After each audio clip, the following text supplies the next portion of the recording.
Olá, meus amados, graça e paz a todos, sejam muito bem-vindos a mais uma aula. Eu me chamo Emerson Ferreira, sou coordenador pedagógico do INTEPRE, que é um Instituto Teológico de Ensino e Pesquisa da Religião. Amados, nós estamos aqui mais uma vez num formato diferenciado de aulas, entrando para mais uma semana de quarentena. Então, será muito comum, talvez no fundo do vídeo você ouvir o barulho de cachorro latindo, ou talvez das crianças aqui se aproximando, ou alguém falando por perto. Né? A gente procura isolar-se ao máximo possível, mas nós sabemos que a gente não consegue atingir um nível de silêncio por completo. Então, desde já eu peço a sua compreensão, mas vamos juntos para mais uma aula. Eu tenho certeza que Deus vai nos abençoar de uma forma rica e poderosa. Queridos, nesta aula eu quero trabalhar o finalzinho já do ministério de Saul e o início do ministério e reinado de Davi. Nós estamos entendendo até aqui que Davi ele é rejeitado por Deus. Deus envia o profeta Samuel para falar-lhe a respeito dessa rejeição. A partir daí, paralelamente, Deus está levantando um outro homem para ocupar a cadeira de Saul. Saul sente-se ameaçado. Saul tem sede do poder. Saul ama mais as coisas que Deus dá do que a pessoa que Deus é.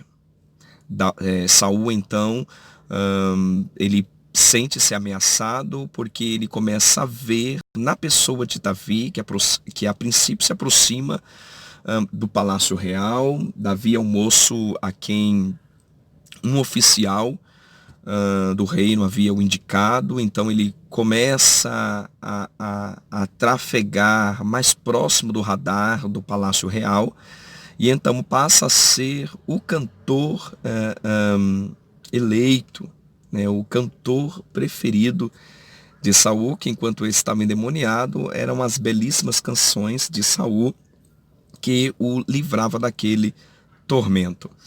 Davi começa a sobressair, Davi começa a crescer, até que Davi ele entra para a família real, quando ele casa-se com Mical, a filha de Davi.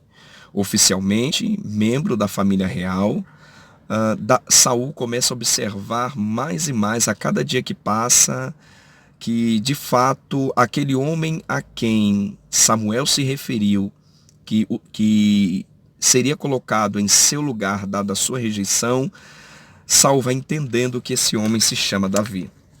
A partir daí, o ódio cresce, desenvolve-se uma perseguição implacável sobre a vida do jovem futuro monarca, e as perseguições e as tentativas de morte em matar Davi, que até então eram indiretas, passam a ser diretas e deflagradas. Davi, então, ele começa a ser perseguido de forma aberta por parte de Saul. Saul, por inúmeras vezes, tenta matá-lo, na presença de muitos, até pessoas muito próximas a Davi, como diante do próprio Samuel, ele deixa isso claro, diante da sua própria filha, Mical, que era esposa de Davi. E um fato que nos chama a atenção para essa loucura e insanidade de Saul era o fato quando Saul é informado de que Davi tinha passado pela cidade de Nob e recebido provisões e conforto espiritual por parte do sacerdote, que nesta ocasião era Aimeleque. Ele o convocou para lhe prestar esclarecimentos. Agora atente bem, mesmo não achando culpa alguma no sacerdote, movido por uma fúria, ele ordena a morte de todos os sacerdotes da cidade. E como se não bastasse, ele ordena inclusive a morte de todos os habitantes da cidade de Nob. Atente bem para o que diz o texto em 1 Samuel capítulo 22, versos 18 e 19, quando diz assim: então o rei ordenou a Doeg: matem os sacerdotes. E ele os matou, e naquele dia matou 85 homens que vestiam uma túnica de linho. Além disso, Saul mandou matar os habitantes de Nob, a cidade dos sacerdotes, homens, mulheres, crianças, recém-nascidos, bois, jumentos e ovelhas. Queridos, com o passar do tempo, Saul ele abre mão da governabilidade em Israel. Israel, dado a um número esforço das forças e dos exércitos que são destinados à captura de Davi, ele fica então vulnerável aos ataques dos inimigos que o cercavam, principalmente dos filisteus nesta ocasião. Então, a gente vai entender que o governo e a sociedade, a vida civil em Israel começa a passar por um significativo declínio, porque já não tem mais o olhar clínico, o olhar assistencial do monarca que ocupa o trono, que nesta ocasião ainda é Saul. Davi ele peregrinou alguns anos para fugir da perseguição que foi implementada pelo rei Saul. Aproximadamente 10 anos de uma intensa perseguição é o que vai nos trazer alguns estudiosos, com a única preocupação que Davi tinha, que na verdade era uma esperança e não preocupação, de que o Senhor viesse a cumprir na sua vida todas as promessas que havia lhe feito. Então, por um longo período, então, o monarca rejeitado, até o presente momento atormentado, e que futuramente seria um suicida. Saul, ele apresenta pontos de insanidade mental, desenvolvendo uma perseguição implacável à vida do pequeno futuro monarca de Israel, que era Davi. Se você for analisar em uma visão um pouco mais panorâmica, dentro de uma geografia, Davi ele passa por pelo menos um vale. Ele no seu período de perseguição ele vai passar por todo o vale de Elá, que ficavam as cidades de Asdod e Gate, ali a cidade de Keila e de Adulão também, a caverna de Adulão ficava próximo do Vale de Elá. Davi, nesse período de perseguição, ele vai percorrer pelo menos 2 desertos, que é o deserto de Maom e o deserto da Judeia. Ele vai passar por inúmeras cidades, como a cidade de Hebron, Eglon, Ziklag, Massada, Ramá, Gibeá, enfim, 10 anos de uma intensa perseguição ao então futuro rei de Israel, porque Saul sabia que a sua governabilidade e o seu ministério já havia dado sinais de declínio e de colapso. Devido à falta de cuidados que Saul tem com a sua espiritualidade e também com a sua nação, a governabilidade e o ponto de vista social, o país ele fica bastante vulnerável, né? Isso possibilita que o exército filisteu desenvolva uma implacável incursão e perseguição aos territórios de Israel. Então Saul ele enfrenta os filisteus em uma sangrenta batalha que constatou que o Senhor o havia abandonado, porque Israel, sobre o seu comando neste dia, teve significativas baixas. Percebe que o resultado dessa obstinação de Saul o leva a uma perda memorável diante dos filisteus e perdas irreparáveis, como seus 3 filhos, por exemplo, Jonatas, Abinadab e Malquizua, inclusive a sua própria morte lá no livro de 1 Samuel, no capítulo de número 31. Então a gente vai perceber que o livro de 1 Samuel ele encerra desta forma, de uma forma trágica, triste e melancólica, de um rei que tinha tudo para progredir, crescer e desenvolver, um rei que vai terminar, infelizmente, debruçado sobre a própria espada, em um ato insano, ou no ápice da sua insanidade, buscando o suicídio. Segundo Samuel, que é o livro que nós vamos trabalhar, ele vai iniciar a narrativa mostrando que com a morte de Saul, o trono ele fica vago. E Davi, a partir desse momento, ele tem grande chance de ocupá-lo devido à promessa que Deus havia feito. No entanto, queridos, para que que se cumprisse o que seria dito a respeito de Davi, seria necessário que este, mais do que nunca, demonstrasse sua habilidade política e vigiasse muito o seu coração para continuar a amar o seu próximo e, inclusive, valorizar os seus relacionamentos. É bom a gente entender que a primeira porta que se abre para Davi reinar é justamente sobre Judá. Judá era apenas uma das 12 tribos de Israel, todavia era uma das mais influentes de toda aquela nação. Sempre teve o cuidado de submeter seus passos ao Senhor, segundo o que vai nos dizer o escritor, em 2 Samuel capítulo 2, verso 1, vai destacar Judá como uma cidade que procura estar diante do Senhor, meio ao mesmo colapso espiritual e moral que vivia todo Israel no período do reinado de Saul. Com o anúncio da morte de Saul, Davi ele retorna imediatamente ao território de Israel, que é o território de Judá.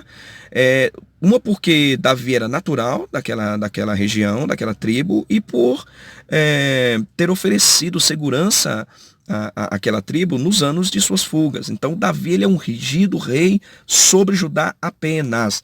No contingente de 12 tribos, a única tribo que acolhe Davi inicialmente como rei de Israel é a tribo de Judá.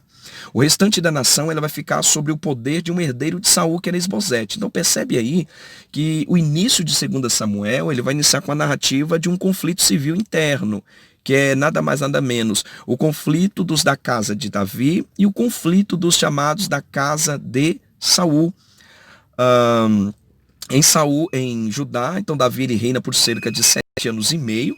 Ele enfrenta muitos desafios e tem que desenvolver habilidades de governar inúmeras e continuamente vezes, né? O que a gente vai perceber também é que com esses inúmeros conflitos que se desencadeiam, o resultado é que Abner é então assassinado, né, através de um ato de traição que foi desenvolvido por Joabe. Joabe, que era o exército de Davi. Após o episódio, né, Davi, para não causar uma divisão em seus aliados, ele prova aos israelitas com muita diplomacia que nada tinha a ver com tal ato, esse ato de traição que foi desenvolvido por Joabe, a fim de que a governabilidade de Davi viesse a crescer em todo Israel. Com a morte de Abner, desencadeou vulnerabilidade a Esbozete, que era o representante real da casa de Saul. Então Esbozete ele é morto por algum dos homens dos seus exércitos, e depois desse acontecimento Davi não só realizou um julgamento justo e severo contra esses homens que intentaram o mal contra Esbozete, como também foi reconhecido como rei sobre toda aquela nação. Queridos, atente bem para a importância do exercício profético, tanto no período teocrático e também no período monárquico. Por quê? Você vai perceber que uma falta de voz profética forte, contundente, expressiva, como era a voz de Samuel, dificulta muito o caminho de Davi, pois não havia ninguém da parte de Deus para reconhecê-lo como ungido de Deus para ocupar o trono de Israel. Então percebe que Davi ele teve que conquistar tudo, demonstrando sobretudo o quê? Habilidade, capacidade, até que posteriormente o reconhecimento viesse sobre o ministério de Davi. Então, Davi começa a reinar sobre todo Israel. É importante que os atos iniciais de Davi vai desencadear todo o sucesso de sua governabilidade em Israel. Por exemplo, quando inicialmente em seus passos ele ser reconhecido em todo Israel, ele conquista a cidade de Jerusalém, que até o presente momento a cidade de Jerusalém, a cidade sagrada, a cidade central, hoje reconhecida, conhecida também como cidade santa por toda a história de Israel, até o presente momento não estava dentro da conquista dos israelitas. Era uma cidade que ainda estava sob o poder dos jebuseus. E Jerusalém não chamava-se inicialmente Jerusalém. Antes de receber o nome Jerusalém, a cidade de Jerusalém é considerada como uma cidade de Jebus, né? Então Davi conquista a cidade de Jerusalém, que era muito bem posicionada dentro de uma nação, mas que infelizmente ainda estava sob controle jebusita. Percebe, queridos, depois da conquista, com uma grande força, ele vai eleger a cidade de Jerusalém como a capital da nação, que é um outro passo importantíssimo para o desenvolvimento e a governabilidade saudável e próspera de Davi. Agora, um elemento que é extremamente importante, que nós não podemos deixar de atentar, é que ele faz de Jerusalém um centro de adoração. Como é que ele vai fazer isso? Transferindo para lá a Arca da Aliança, que era o objeto mais sagrado em todo Israel. Com isso, percebe que Davi ele vai dando um tom teocrático ao governo que é caracteristicamente conhecido como um governo monárquico. E é importante ressaltar que ele não vai fazer isso, queridos, com ponto de vista político e ele vai fazer isso com um pano de fundo devocional. Davi tem sede de Deus, Davi é amante de Deus, Davi tem anseio pela presença de Deus. Perceba que o reinado de Saul inicia-se bem, mas do meio para o final vai despontando em passos desastrosos, vai entrando em um colapso moral, civil. Por quê? Porque a arca, que era o símbolo da presença de Deus, não havia sido trazida novamente para o território da onde nunca deveria ter saído, que são os termos de Israel, e mais precisamente para a capital do agora reino de Davi, que era Jerusalém. Tá? Davi, então, ele tem essa grande conquista espiritual, ele traz espiritualidade à cidade de Jerusalém, o culto do Senhor é restabelecido no período da monarquia, mais precisamente da liderança de Davi. O que é importante ressaltar também é que Davi vai subjugar todos os inimigos ao seu redor, iniciando pelos os filisteus que estavam muito próximos ali, vai dando sequência desta vitória e conquista territorial, conquistando os moabitas, conquistando os edomitas, conquistando os amonitas. Davi vai galgando prestígio diante de todo o seu início estupendo em seu reinado. Agora ele já tem o povo perto de si, e percebam um detalhe, queridos, como a bênção de Deus na vida de Davi, ela é crescente e abundante em todas as áreas. Por quê? Também, assim como em consequência desse reinado tão próspero, muitos reinos menores vão tornando-se tributários de Israel e vão dando à nação aquele teor de liderança sobre toda aquela região. Assim, Davi consolidou-se definitivamente a estrutura nacional de Israel, que ficou sob a regência, né, deste monarca por um espaço de 40 anos. 40 anos. Então percebe, queridos, que Deus abençoa de forma poderosa. A gente pode concluir que Davi se mostra um verdadeiro estadista, uma pessoa talhada, preparada para governar. Ele assume um reino que até então era insignificante, com uma precária estrutura e com pouca unidade entre as tribos. As tribos, embora eram irmãs, mas demonstrava uma falta de unidade gritante entre as tribos, que viviam constantemente sendo ameaçadas pelos seus inimigos, e Davi vai trazer, recuperar este prestígio. Querido, com o passar do tempo, a narrativa, que é muito clara, isso eu gosto no escritor, e é isso que torna a biografia de Davi extremamente importante. Nada mais nada menos a neutralidade com que o escritor faz a referência a um dos homens mais importantes e admirados por toda a cultura judaico-cristã, que é Davi. Ele vai ressaltar os pontos positivos, tanto em sua habilidade em governar, em sua habilidade a lidar com circunstâncias desfavoráveis, principalmente tendo que lidar com uma grande parte de moradores em Israel que não viam em Davi um líder, que foi o que aconteceu, né? E Davi lidar com muita sensibilidade com isso, contorna muito bem isso, até tornar o rei de todo Israel, ou seja, diante de todas as tribos. Mas o escritor, ele é muito, e isso é que eu amo as escrituras, porque as escrituras e sua neutralidade vai ressaltar também que a vida de Davi não é só de flores, é por isso que ganha ainda mais relevância a importância da biografia de Davi. Davi apresenta pontos altos, mas Davi também apresenta significativos pontos baixos, principalmente através do seu adultério. A vida de Davi começa a mudar quando ele sai à varanda da sua mansão, poderíamos dizer assim, ou do seu castelo real, e ele depara-se com uma mulher. Queridos, nós podemos citar aqui dois pontos importantes que, na verdade, eu denomino como dois principais motivos que levam Davi ao pecado. Anote aí se você achar importante. Primeiro, a ociosidade. O que é isso? Davi, ele prefere ficar em Jerusalém, enviar um exército com seus oficiais, e isso faz com que Davi tenha um tempo de sobra. Ociosidade. A Bíblia vai nos dizer que Davi, ele acorda à tarde, ou seja, o rei está descansado, está folgado, está relaxado, e é o momento que ele depara-se com a mulher se banhando.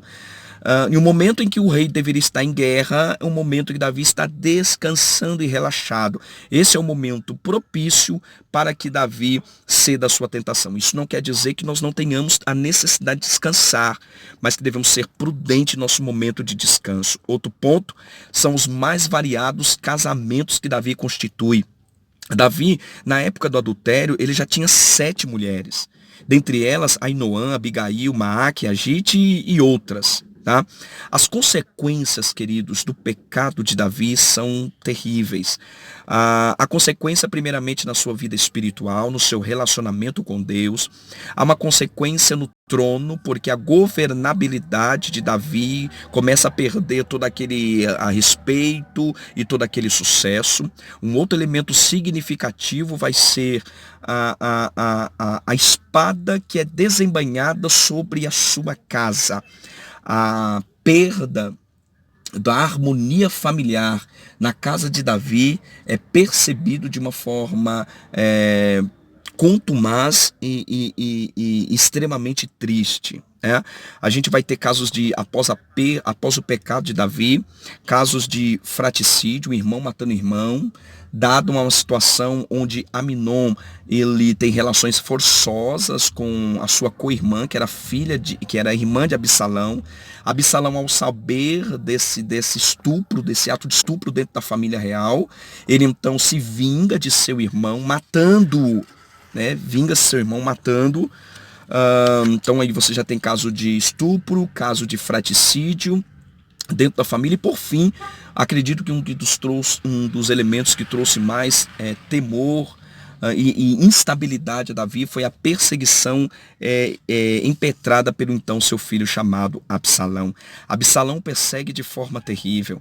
Absalão o envergonha. Absalão desenvolve as mesmas características de Saul em sua ódio em usurpar o trono do pai. É uma rebelião que é promovida, que o insulta moralmente quando ele possui suas mulheres na presença de toda a nação. Por fim, queridos, a tentativa louca, insana de Absalão em possuir o trono do seu pai vai trazer terríveis consequências ao governo e ao ministério de Davi. Com o passar do tempo, Absalão ele é morto, e já no término da vida e do ministério de Davi vai fazer 2 coisas extremamente importantes. Uma boa e a outra não tão boa. A primeira, a contagem do povo. Segundo alguns estudiosos, ele queria fazê-lo para mostrar o seu poder e a sua honra e o seu senhorio e a sua habilidade em governar. O segundo é construir um templo para Deus. Este que Deus não permitiu que eu fizesse, dadas suas mãos estar manchadas de sangue. Queridos, o livro de 2 Samuel termina desta maneira. Davi tem o desejo de construir o templo, mas não consegue, não é permitido por parte de Deus por conta de suas muitas implacáveis guerras. Mas confere a Salomão, seu filho, para fazer esse tão grande feito. Na próxima aula nós vamos estudar o livro de 1 Reis e a gente vai entender um pouquinho mais a respeito da governança.